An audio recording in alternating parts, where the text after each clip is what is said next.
সুপ্রিয় দর্শক আসসালামু আলাইকুম। দেশ ও প্রবাসে যে যেখানেই আছেন আপনাদের প্রত্যেককেই শুভেচ্ছা জানাচ্ছে। আজকে নতুন একটি প্রতিবেদন দেখতেই পারছেন আমার সামনে একটি আপু আসছে। আসলে আপুর জীবনে কি হয়েছে বা কেন আসছে চলুন কথা বলে জানার চেষ্টা করি। আপু আসসালামু আলাইকুম। আপু আপনার নাম কি? জান্নাত। আপু কেমন আছেন আপনি? কোনো মতো আছেন? পুরোপুরি ভালো নাই? ওনার বাড়ি কোথায়, ঠিকানা কোথায়? পরিবারে কে কে আছে? সবাই আছে। আপনি কি করেন? বয়স কত আপনার? 22। লেখাপড়া করছিলেন? 8 পর্যন্ত করছিলেন। বিয়ে শাদী হয়েছে? আচ্ছা, তো প্রতিবেদনে আসছেন কি বিয়ে শাদীর জন্য না কোনো সহযোগিতার জন্য আসছেন?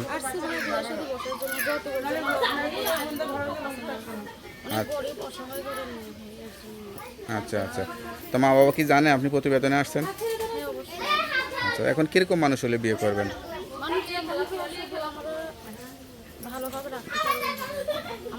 এই যে এত বড় হয়েছেন, কোনো প্রেম ভালোবাসার আশা এরকম কোনো কিছু হয়েছিল? এরকম কোনো কিছু হয় নাই? সংসারে কাজকর্ম রান্নাবান্না সব কিছু তো পারেন? এই সুন্দরী মেয়েদের তো অনেক শখ থাকে, একটু অভিনয় করা, মিডিয়াতে কাজকাম করা, এরকম কোনো শখ ছিল?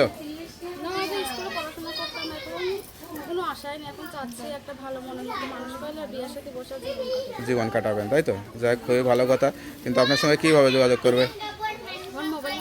নাম্বার দিলে সমস্যা নাই তো? নাম্বারটা মুখস্থ আছে?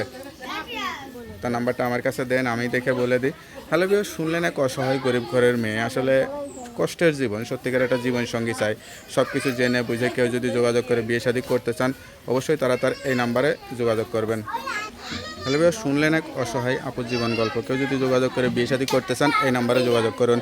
তার নাম্বারটি হচ্ছে 0132878746। নাম্বারটা খোলা থাকে তো? যাক, নাম্বারটা খোলা রাখবেন। অবশ্যই নামাজ কালাম পড়ে আল্লাহর কাছে চাইবেন। তা আপু ভালো থাকেন, দোয়া করি। আসসালামু আলাইকুম।